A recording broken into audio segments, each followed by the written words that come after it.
মধ্যপ্রাচ্য জুড়ে চলছে তৃতীয় বিশ্বযুদ্ধ, আর এ যুদ্ধে দখলদার ইহুদিবাদী ইসরায়েল ও যুক্তরাষ্ট্রের যৌথ হামলার শিকার ইরান। আমাদের হাতে এসেছে এ যুদ্ধের গুরুত্বপূর্ণ আপডেট সংবাদের শিরোনাম। শুরুতেই থাকছে আবারও বৈঠকে বসবে যুক্তরাষ্ট্র ও ইরান। এবারে জানিয়ে দিব লেবাননে হিজবুল্লাহর সঙ্গে সংঘর্ষে ইসরায়েলি সেনা নিহত। এবারে থাকছে ইরানের ইউরেনিয়াম রাশিয়ার হেফাজতে রাখার প্রস্তাব পুতিনের, নাখোশ ডোনাল্ড ট্রাম্প। জানিয়ে দিব এবার ইরানকে পূর্ণ সমর্থনের আশ্বাস সৌদি আরবের। সব শেষে জানিয়ে দিব বল এখন ইরানের কোর্টে, পরবর্তী সংলাপ নিয়ে জেডি ভ্যান্স। এতক্ষণ শুনছিলেন হাতে থাকা আপডেট সংবাদের শিরোনাম, এবারে বিস্তারিত। তবে তার আগে অনুরোধ রইল ভিডিওটিতে একটি লাইক এবং কমেন্ট করে জানিয়ে দিন ভিডিও সম্পর্কে আপনার মূল্যবান মতামত। আরও জানিয়ে দিন ভিডিওটি কোথা থেকে দেখছেন বা কোন জেলা থেকে দেখছেন। বল এখন ইরানের কোর্টে, পরবর্তী সংলাপ নিয়ে জেডি ভ্যান্স। যুক্তরাষ্ট্রের ভাইস প্রেসিডেন্ট জেডি ভ্যান্স বলেছেন, ইরানের সঙ্গে পরবর্তী সংলাপ হবে কিনা তা এখন পুরোপুরি তেহরানের উপর নির্ভর করছে। তিনি বলেন, বল এখন ইরানের কোর্টে। ফক্স নিউজকে দেওয়া এক সাক্ষাৎকারে জেডি ভ্যান্স জানান, যুক্তরাষ্ট্র ইরানের কাছ থেকে পারমাণবিক অস্ত্র তৈরি না করার বিষয়ে চূড়ান্ত প্রতিশ্রুতি চায়।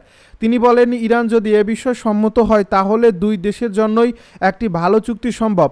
সম্প্রতি পাকিস্তানের রাজধানী ইসলামাবাদের অনুষ্ঠিত যুক্তরাষ্ট্র ইরান বৈঠক প্রসঙ্গে জেডি ভ্যান্স বলেন, ইরানি প্রতিনিধি দল তখন চুক্তি স্বাক্ষরের অবস্থান ছিল না। তাদের চূড়ান্ত সিদ্ধান্তের জন্য তেহরানের উচ্চ পর্যায়ের অনুমোদনের প্রয়োজন ছিল। এবার ইরানকে পূর্ণ সমর্থনের আশ্বাস সৌদি আরবের।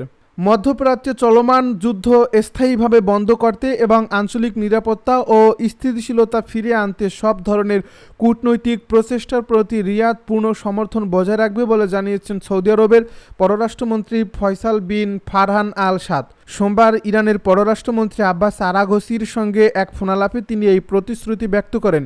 এই আলাপকালে ইরানি পররাষ্ট্রমন্ত্রী যুক্তরাষ্ট্র ও ইসরায়েলের আগ্রাসনের বিরুদ্ধে ঘোষিত যুদ্ধবিরতি পরবর্তী সর্বশেষ পরিস্থিতি এবং আমেরিকার উস্কানিমূলক কর্মকাণ্ডের ফলে সৃষ্ট ঝুঁকিগুলো নিয়ে বিস্তারিত আলোচনা করেন। এছাড়া গত 11 এপ্রিল ইসলামাবাদে পাকিস্তানের মধ্যস্থতায় অনুষ্ঠিত ইরান যুক্তরাষ্ট্র শান্তি আলোচনার বিষয়েও সৌদি পক্ষকে অবহিত করা হয়। ইরানি পররাষ্ট্রমন্ত্রী আব্বাস আরাঘসি ফোনালাপে জোর দিয়ে বলেন যে, ইরান অত্যন্ত দায়িত্বশীল ও সদিচ্ছা নিয়ে যুদ্ধবিরতি মেনে নিয়েছে এবং আলোচনায় অংশগ্রহণ করছে। তবে তার দাবি অনুযায়ী আলোচনায় মার্কিন পক্ষের মাত্রাতিরিক্ত ও অন্যায্য আবদার এবং অনড় অবস্থানের কারণে এই বৈঠকটি কোনো সুনির্দিষ্ট ফলাফল ছাড়াই শেষ হয়েছে। তিনি উল্লেখ করেন, মার্কিনীদের রাজনৈতিক অস্থিরতা এবং আস্থার অভাবই শান্তি প্রক্রিয়াকে বাধাগ্রস্ত করছে। এর জবাবে সৌদি পররাষ্ট্রমন্ত্রী আশা প্রকাশ করেন যে চলমান কূটনৈতিক প্রক্রিয়াগুলো শেষ পর্যন্ত সফল হবে এবং এই সংঘাতের অবসান ঘটিয়ে অঞ্চলে একটি দীর্ঘস্থায়ী শান্তি ও স্থিতিশীল পরিবেশ ফিরিয়ে আনতে সক্ষম হবে। গত 28 ফেব্রুয়ারি ইরানের শীর্ষ নেতৃত্ব ও সামরিক কমান্ডারদের উপর হামলার পর শুরু হওয়া এই ভয়াবহ সংঘাতের প্রেক্ষাপট তুলে ধরে প্রতিবেদনে জানানো হয় যে গত 40 দিনের লড়াইয়ে ইরান সফলভাবে পাল্টা আক্রমণ চালিয়েছে। যুক্তরাষ্ট্র ও ইসরায়েলের দ্রুত বিজয়ের পরিকল্পনা নস্যাৎ করে দিয়ে ইরানের সশস্ত্র বাহিনী তাদের সামরিক সক্ষমতার প্রমাণ দিয়েছে এবং প্রতিপক্ষের সামরিক সম্পদের ব্যাপক ক্ষয়ক্ষতি সাধন করছে। ইরানের ইউরেনিয়াম রাশিয়ার হেফাজতে রাখার প্রস্তাব পুতিনের, নাখোশ ডোনাল্ড ট্রাম্পের। যুক্তরাষ্ট্র ও ইরানের মধ্যে সম্ভাব্য শান্তি চুক্তির অংশ হিসেবে তেহরানের উচ্চমাত্রার সমৃদ্ধ ইউরেনিয়াম নিজেদের হেফাজতে নেওয়ার প্রস্তাব আবারও দিয়েছে রাশিয়া। সোমবার ক্রেমলিনের পক্ষ থেকে জানানো হয়েছে, দুই দেশের মধ্যে বৈরিতা নিরসন এবং দীর্ঘমেয়াদী শান্তি প্রতিষ্ঠার লক্ষ্যে মস্কো এই পারমাণবিক জ্বালানি গ্রহণ করতে প্রস্তুত। গত সপ্তাহান্তে পাকিস্তানে অনুষ্ঠিত ওয়াশিংটন ও তেহরানের মধ্যকার শান্তি আলোচনা কোনো সুনির্দিষ্ট চুক্তি ছাড়াই শেষ হওয়ার পর এই নতুন প্রস্তাব এলো।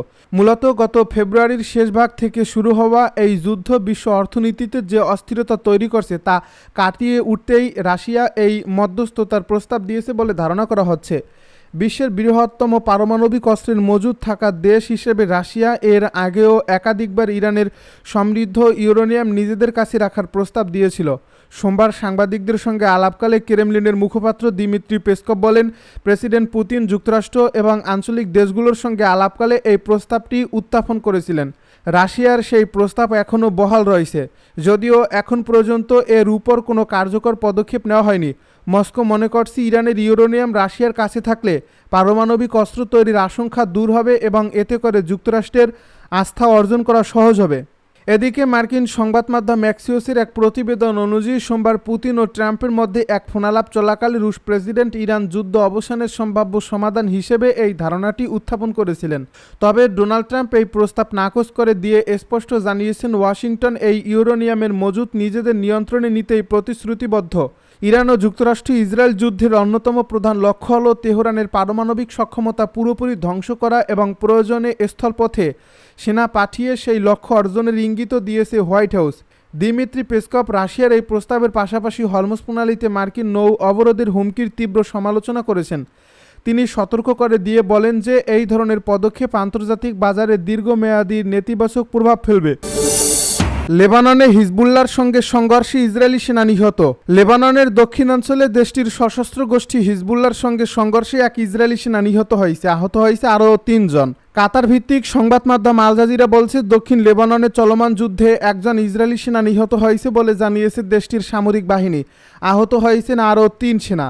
টাইমস অফ ইসরায়েল জানিয়েছে নিহত ওই সেনার নাম আয়াল উরিয়েল বিয়াক্কো। টাইমস অফ ইসরায়েল জানিয়েছে নিহত ওই সেনার নাম আয়াল উরিয়েল বিয়াঙ্কো। তার বয়স 30 বছর। তিনি কাটমিরিন এলাকার বাসিন্দা ছিলেন এবং 188তম বারাক সাজোয়া ব্যাটালিয়নের সদস্য হিসেবে দায়িত্ব পালন করছিলেন।